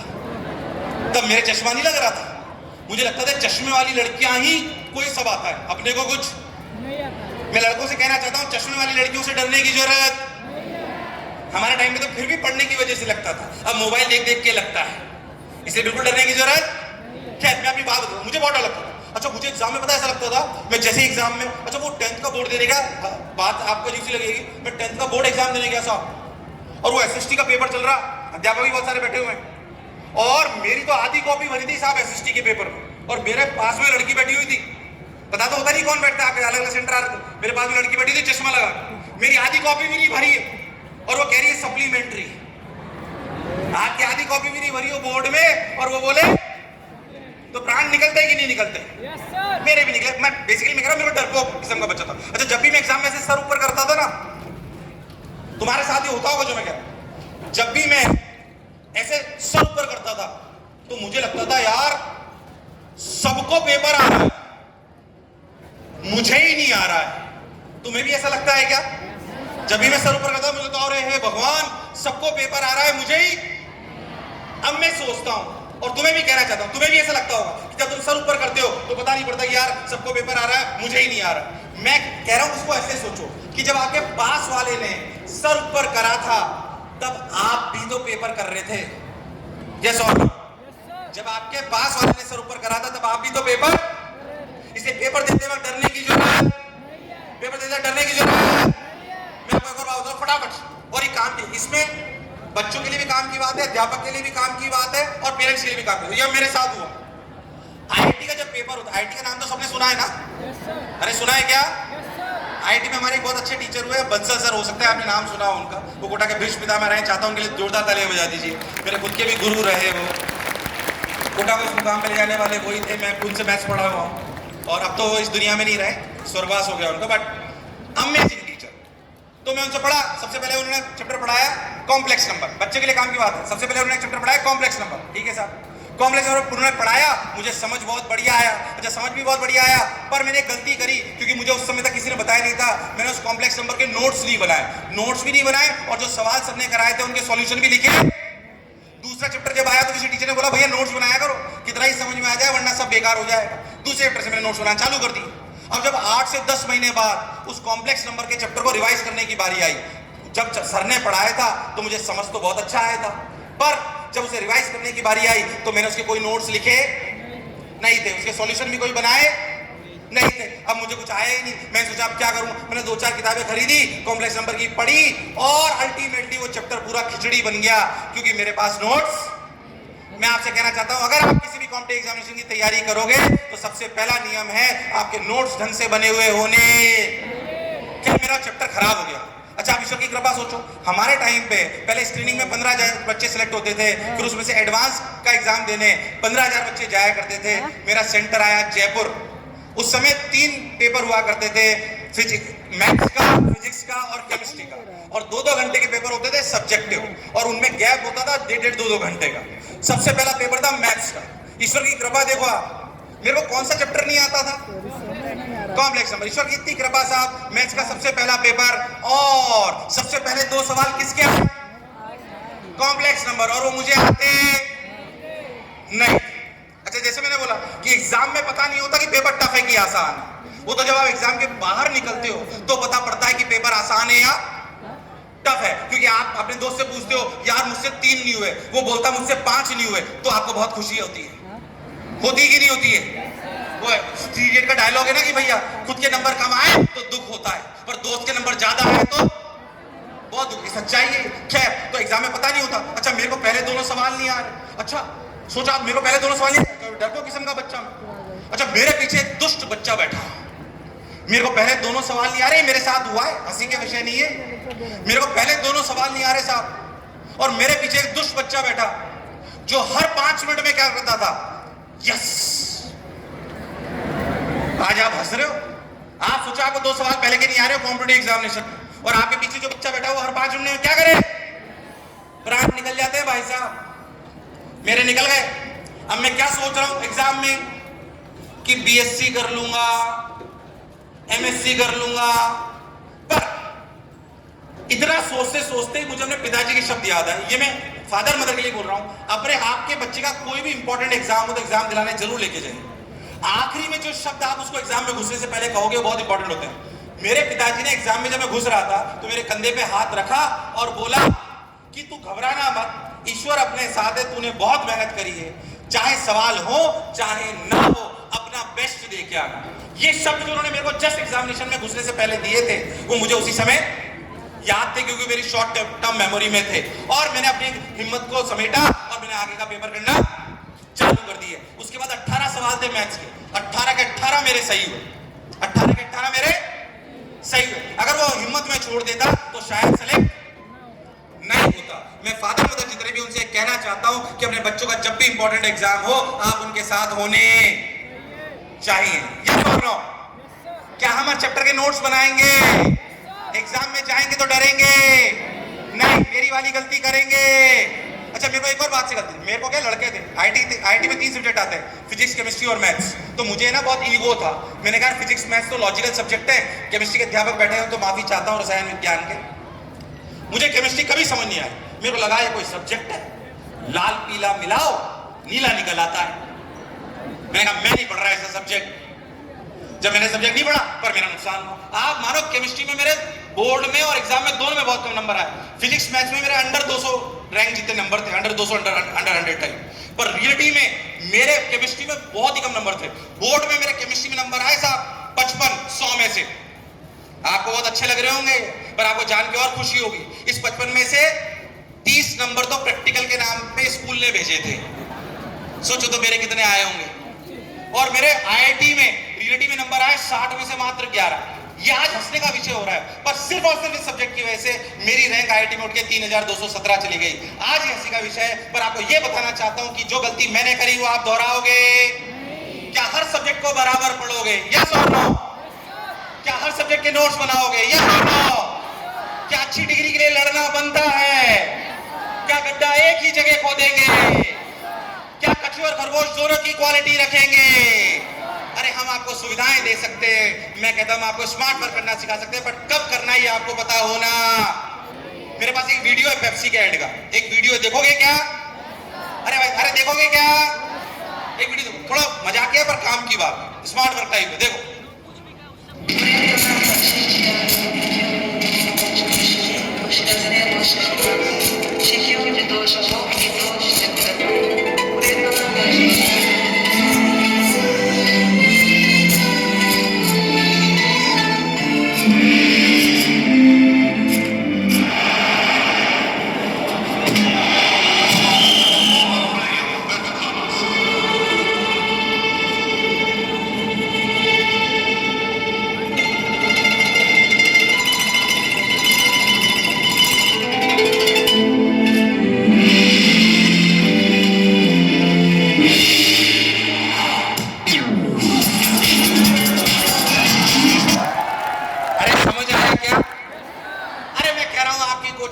आपके टीचर आपको किक मारना सिखा सकते हैं, पर आपका बुद्धि विवेक है वो कंसेप्ट आपको सिखा सकते हैं, पर आपका बुद्धि विवेक है कि उसे कब लगाना है, कहां लगाना है। इसलिए बुद्धि खुद की चलनी। अरे यस और नो? अरे यस और नो? बुद्धि चलाएंगे कि नहीं चलाएंगे? क्या बात। मैं कह रहा हूं अगर आपने इन बातों का ध्यान रख लिया, लक्ष्य ऊंचा रखा, कर्म करा, एक ही जगह गड्ढा खोदा, स्मार्ट वर्क करा, तो आपको सफल होने से कोई भी रोक। मैं दावे के साथ आपको कह सकता हूं, हो सकता है आप मुझे मजबूर कर दो कप्तानगंज दोबारा आने के लिए कि साहब अंडर 100 में यहां से 5-5 10-10 रैंक के निकली हैं। बोलो निकल सकती कि नहीं निकल सकती? अरे आवाज नहीं आ रही है? पता नहीं कितने सारे बच्चे, तो मुझे शायद ये बात कहने की बहुत सारे मम्मी पापा भी, और सही बताऊं जो बात मैं कह रहा हूं मैं हमेशा नहीं कहता हूं, क्योंकि कई बार ऐसा होता है कि मेरे फादर मदर हों या उनके जानने वाले हों तो मैं नहीं कह पाता, बट मैं आपको रियलिटी बताऊं, बहुत सारे बच्चे यहाँ पे बैठे हुए हैं। आप जीवन में कितने, मतलब मुझे कब महसूस हुआ कि जो मुझे लगता है कि मेरे जीवन की सबसे बड़ी धरोहर है वो 2 बार है, जो मुझे लगता है कि वाकई में मैंने कुछ अर्जित करा है। जब मैं आईआईटी में सिलेक्ट हुआ तो लिखा हुआ आया कंप्यूटर पे कि यू आर गॉट सिलेक्टेड। ये बात मेरे पिताजी को पता पड़ी। मध्यवर्गीय परिवार में किसी बच्चे का आईआईटी में सिलेक्शन होना बहुत बड़ी बात है। जब मेरे पिताजी को पता पड़ा कि मैं आईआईटी में सिलेक्ट हो गया, मुझे आज तक याद है, और ये मेरी जीवन की 2 सबसे बड़ी धरोहरों में से एक कमाई है जो मैं आपको बताना चाहता हूँ। ये बच्चों के लिए बहुत इंपॉर्टेंट है। ये बात मैं पता है क्यों कह रहा हूँ, आपको बताता हूँ क्यों। जब मैं पढ़ता था ना तो हमारे अध्यापक ने मुझसे बोला कि जितना प्रेम तुम अपने माँ बाप से करते हो उससे 100 गुना ज्यादा वो तुमसे करते हैं। मेरे अध्यापक ने मुझे बोला था कि जितना प्रेम आप अपने माँ बाप से करते हो उससे 100 गुना ज्यादा प्रेम वो आपसे करते हैं। मैंने कहा करते होंगे। मुझे तब ये बात समझ आज आई है जब मेरे खुद के 2 बच्चे हैं। इसलिए मैं आपसे बात कह रहा हूं कि अगर आप वाकई कुछ करना चाहते हो तो मम्मी पापा का ऋण चोर, माता पिताजी का ऋण चोर अपने को कभी भी होना। मैं बता रहा हूं आपको, जब मैं सिलेक्ट हुआ तो मेरे पिताजी के चेहरे पे जो मुस्कुराहट थी ना, जो खुशी थी, मुझे आज तक वो याद है। मुझे लगता है इससे बड़ी धरोहर मैंने, क्या आप भी अपने माँ बाप के चेहरे पे वो खुशी देखना चाहते हो? या फिर दूसरी खुशी मुझे मिली अभी रिसेंटली, मतलब मुझे लगता है शायद ये जो मैंने कमाया व्यक्तिगत रूप से, मैं चाहता हूं हमारा बच्चा कमाए। अभी बहुत सारे अध्यापक बैठे हुए हैं। अभी रिसेंटली 18 जनवरी इसी साल हमारे फादर मदर की 50वीं वैवाहिक वर्षगांठ थी, 50th मतलब वेडिंग एनिवर्सरी, 50वीं वैवाहिक वर्षगांठ। तो कुछ ना कुछ करना था, ओकेजन होना ही था। हमें सौभाग्य से मौका मिला और हमारी माता जी की भी इच्छा थी कि 3 ऐसी बेटियां जो अनाथ है और बोल सुन नहीं सकती, उनका विवाह हमने बिल्कुल अपने घर जैसा करा। सौभाग्य मिला उनकी 50th एनिवर्सरी पे।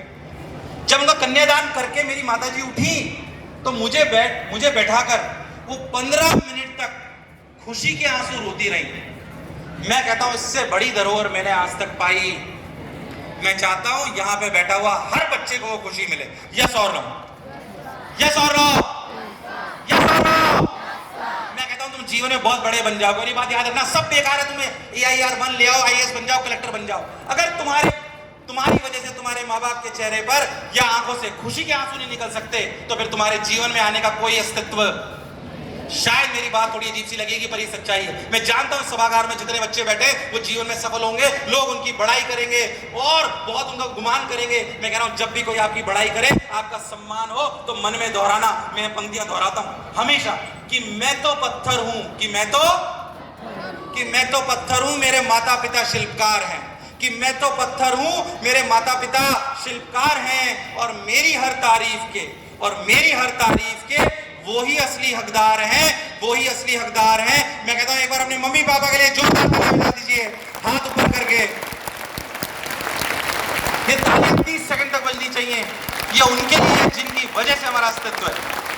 फिर मैं कह रहा हूं सारी डिग्री बेकार है, सारी सफलता बेकार है, अगर हमारी वजह से उनकी आंखों से खुशी के आंसू नहीं आ सकते तो इस जीवन का होना नहीं होना निरर्थक है। क्या बात? क्या हम हमारे माँ बाप के सपने पूरे करेंगे? यस और नो? अरे यस और नो? किसी ने एक और बहुत सुंदर बात कही, मैं फटाफट से आपको कहता हूं, ध्यान सुनिएगा।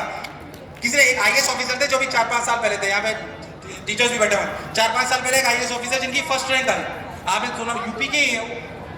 उनके पिताजी रिक्शा, यूपी से फर्स्ट रैंक आई थी 5 या 6 साल पहले, नाम मेरे को एग्जैक्टली याद नहीं आ रहा। उनका इंटरव्यू के बारे में बताता हूं मैं आपको। उनके पिताजी रिक्शा चलाते थे, तो उनकी IAS में फर्स्ट रैंक आई। जब उनकी IAS में फर्स्ट रैंक आई तो आज तक ABP के सबसे बड़े एंकर ने उनको बुलाया, ऐसे ही मंच में बिठाया और इंटरव्यू चल रहा था। उनको बिठाया और पूछा कि आप IAS में फर्स्ट रैंक आई, आपको कैसा लग रहा है? उन्होंने बोला बहुत अच्छा लग रहा है।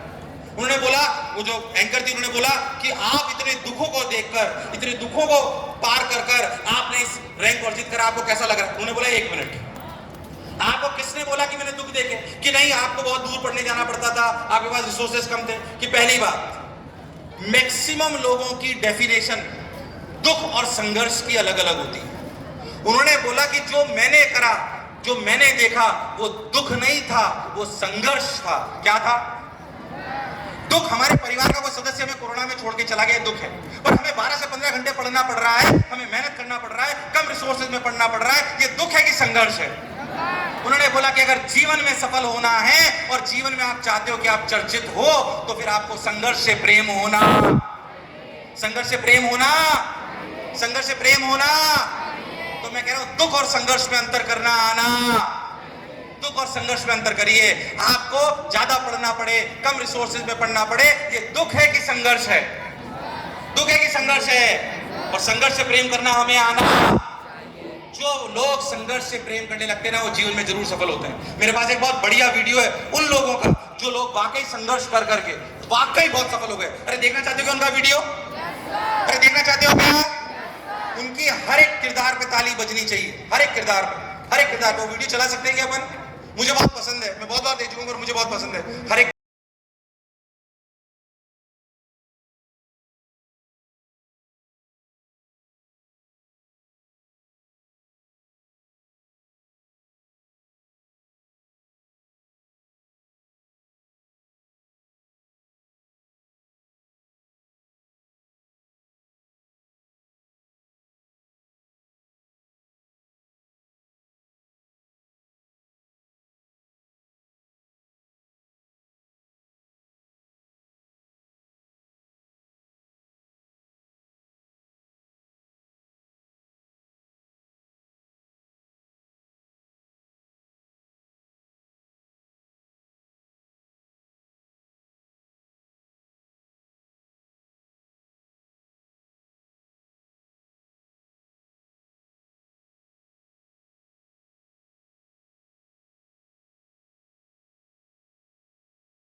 एक्टर बनने का सपने को पूरा करने के लिए उन्होंने अपनी नौकरी छोड़ी और दिल्ली आ गए, लेकिन पैसों की कमी के कारण उन्हें वहाँ वॉचमैन की नौकरी करनी पड़ी। आवाज होगी जिंदगी।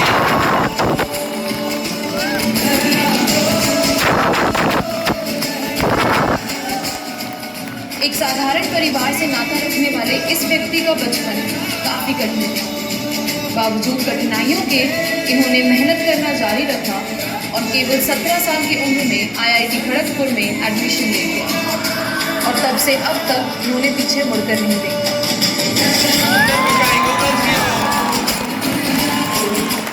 फुटबॉल कोच की सलाह पर इन्होंने क्रिकेट में अपना हाथ आजमाया और बेहतरीन प्रदर्शन से एक लोकल क्रिकेट क्लब में अपनी जगह बनाई। अपने क्रिकेट प्रैक्टिस के साथ ही इन्होंने घर की आर्थिक स्थिति सुधारने के लिए स्पोर्ट्स कोटा से रेलवे में टिकट कलेक्टर की नौकरी करी। इनके अच्छे प्रदर्शन को देखते हुए 2003 में इन्हें इंडियन क्रिकेट टीम में शामिल किया गया। उसके बाद इन्होंने पीछे मुड़कर नहीं देखा और बतौर कैप्टन सभी आईसीसी टूर्नामेंट जीतने वाले ये विश्व के पहले एकमात्र कप्तान बने।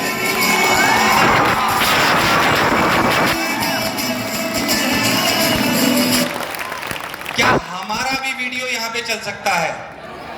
अरे मैं यही बोल रहा हूं, इतिहास गवाह है कि जो कभी संघर्ष से परिचित नहीं हुआ, इतिहास गवाह है कि जो कभी संघर्ष से परिचित नहीं हुआ वो कभी चर्चित नहीं हुआ, वो कभी चर्चित नहीं हुआ। बोलो क्या हमारा वीडियो भी यहाँ पे चल सकता है?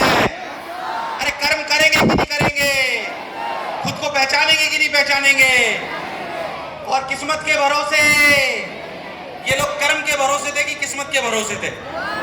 कि कर्म भूमि की दुनिया में, कि कर्म भूमि की दुनिया में श्रम सभी को करना है, कि कर्म भूमि की दुनिया में श्रम सभी को करना है और ईश्वर सिर्फ लकीरें देगा, और ईश्वर सिर्फ लकीरें देगा। रंग हमें ही भरना है, रंग हमें ही भरना है, रंग हमें ही भरना है। एक बार जोरदार तालियां बजा दीजिए कि हम रंग भर के बताएंगे। मेरे हिसाब से बहुत ज्यादा देर से मैं बोलता जा रहा हूँ, 1 घंटे के ऊपर हो गया है। मैं सुरेंद्र जी, संगीता जी का भी बहुत बहुत धन्यवाद देता हूँ, पर मैं रिक्वेस्ट करता हूँ मोशन स्टाफ से, हम अपनी कोचिंग में ना एक गाना गाते हैं, मुझे बहुत पसंद है। मैं वैसे हमेशा सेमिनार में गाते नहीं उस गाने को। अरे गाओगे क्या? अरे अपने पास रखा है क्या वो गाना?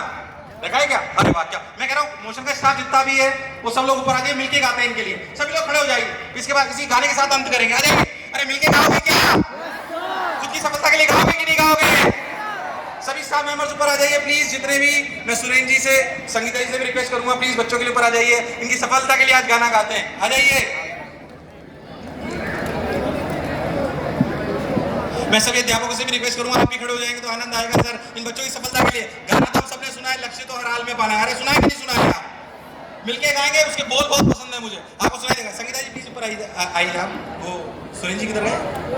अच्छा कोई ना, इधर आपको है ना कराओके में सुनाई दिखाई देगा। मेरी सभी स्टाफ मेंबर से रिक्वेस्ट है, और भी स्कूल के जो भी स्टाफ मेंबर्स हैं सभी से रिक्वेस्ट है, ऊपर पधार जाएं प्लीज। बच्चों की सफलता के लिए मिलके करेंगे गाना, प्लीज आ जाइए। जो भी स्टाफ मेंबर्स है स्कूल के, प्लीज आप ऊपर आ जाइए प्लीज। एक बार जोरदार तालियां बजा दीजिए ऑर्गेनाइजिंग कमेटी के लिए भी। इतने दिनों की मेहनत, मैं सही बताऊं तो बहुत, मैंने एक बार मना कर दिया था क्योंकि मेरा गला थोड़ा सा खराब हो गया था, तो मेरे को एंटीबायोटिक लेनी पड़ी थी। बहुत दिनों से मेरा टूर चल रहा था, बट मैं इस पूरी टीम का बहुत बहुत धन्यवाद देता हूं कि उन्होंने इतने अच्छे बच्चों से मुझे मिलाया। एक बार मैंने मना कर दिया था कि मैं शायद नहीं आ पाऊंगा। बहुत बहुत धन्यवाद। एक बार टीम के लिए जोरदार तालियां बजा दीजिए। फिर अपनी सफलता के लिए गाना गाएंगे। जितने भी टीचर्स हैं वो सभी ऊपर आ जाइए प्लीज। आप लोग इधर आ जाइए, आधे इधर आ जाइए। अरे मुझे गाओगे क्या? अच्छा सुनो, गाना मैं भी अच्छा नहीं गाता, मेरी बीवी तो बल्कि मेरे को बहुत बोलती है कि तुम बहुत बेकार गाते हो, पर मुझे इसके बोल बहुत पसंद है ना। मिलके गाएंगे, खुद की सफलता के लिए गाएंगे। अरे गाएंगे कि नहीं गाएंगे? चलिए स्टार्ट करते हैं। आ जाइए स्टाफ मेंबर्स आ गए। मैं कह रहा हूँ सभी से रिक्वेस्ट है, हाथ ऊपर करके बच्चों की सफलता के लिए गाना गाना है। उधर जब अपन चालू होगा अभी गाना अपना,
कि लक्ष्य तो हर कि कुछ कर गुजरने के लिए मौसम नहीं मन चाहिए, कि कुछ कर गुजरने के लिए मौसम नहीं मन चाहिए। और साधन सभी जुट जाएंगे, और साधन सभी जुट जाएंगे, मन में संकल्प का धन चाहिए, मन में संकल्प का धन चाहिए। मैं एक बार फिर से कप्तानगंज को, कुशीनगर को बहुत बहुत धन्यवाद, सुरेंद्र जी, संगीता जी, पूरी टीम को बहुत बहुत साधुवाद, कितना सुंदर आयोजन करा। अगर मैं शायद यहाँ नहीं आ पाता, जो पहले मैंने मना कर दिया था, तो शायद मैं इतने अच्छे बच्चों को मिस करता। मैं इतने प्रेम को प्रणाम करता हूँ, नमन करता हूँ और वादा करता हूँ कि मेरा जो कर्तव्य एक शिक्षक के रूप में कि शिक्षा के स्तर को बढ़ाऊंगा और ये सुनिश्चित करूंगा कि हर वो बच्चा जो 12 से 15 घंटे पढ़ना चाहता है उसका सिलेक्शन होना। सिर्फ मैं बायस होकर टॉपर रैंक्स की बात नहीं करूंगा, हर बच्चे को सिलेक्ट होकर बताएंगे। और आपका मोशन परिवार यहाँ पे भी आ गया है, हम यहाँ पे भी पूरी मेहनत करेंगे। जितने भी बच्चे यहाँ पर आ रहे हैं उनको पूरी कोटा की पेडागोजी देने का प्रयास करेंगे। बट फिर से आप सभी लोगों का इतना प्रेम बरसाने के लिए बहुत बहुत धन्यवाद, बहुत बहुत साधुवाद। जय हिंद।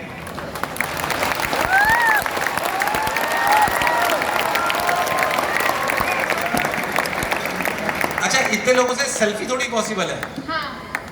कितने लोग नहा के आए? जो नहा के आए उनके साथ में फोटो खिंचाना चाहता हूँ यहाँ। इतने लोगों के साथ कैसे पॉसिबल होगा? चलो ट्राई करते हैं थोड़ी।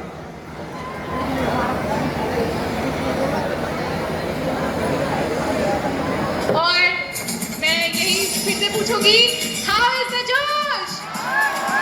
तो एक बार फिर से हो जाए, N V sir.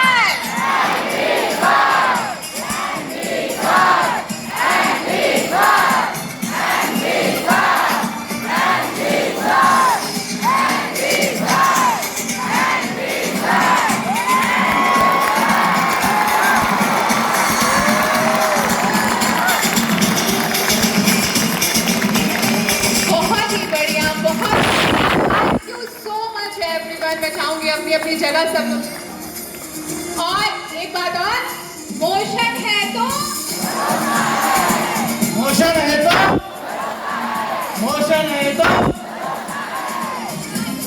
Thank you so much. आपकी वजह से ये प्रोग्राम इतना सक्सेसफुल हो पाया है और आप सभी टीचर्स का मैं तहे दिल से शुक्रिया अदा करना चाहती हूँ। साथ ही मोशन परिवार का बहुत बहुत शुक्रिया अदा। मुझे पता है कि आज आप में जो जोश, जो एनर्जी सर में भरी है, आज आप रात को सो नहीं पाएंगे। और इसी बात पे मुझे ये भीड़ देखते हुए APJ अब्दुल कलाम जी की लाइन याद आ रही है कि सपने वो नहीं जो हम सोते हुए देखते हैं, सपने वो हैं जो हमें सोने ना दें। तो मुझे पता है कि आज रात आपको नींद नहीं आएगी क्या? बिल्कुल। और ये जोश यूं ही बरकरार रहना चाहिए। मोशन पर आपका भरोसा और मोशन को आप पे भरोसा हमेशा है। आप अपने सपनों को सच कर दिखाएं। इतना अमेजिंग, इतना अच्छा ऑडियंस, आपने इतना सपोर्ट किया है। मैं सच में आप सबकी शुक्रगुजार हूँ। इतनी गर्मी, इतने धूप में जितनी शालीनता और शिद्दत से आप हर किसी ने इस सेशन को सुना है, मुझे पता है कि आप सब बहुत इससे लाभान्वित होने वाले हैं। और अब मैं सर से रिक्वेस्ट करूंगी, सर बच्चे बहुत देर से सेल्फी का वेट कर रहे थे, तो प्लीज़ सर एक एक करके आप लाइन बनाकर धीरे धीरे आएंगे। स्टेज पर ज़्यादा स्पेस नहीं है हमारे पास। और सर के साथ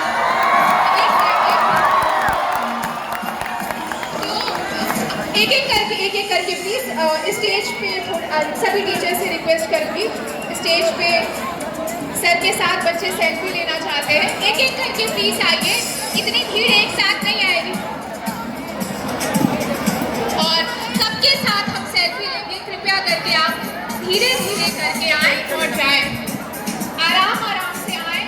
स्टेज पे ज़्यादा भीड़ इकट्ठा ना करें, सबको सेल्फी मिलेगी।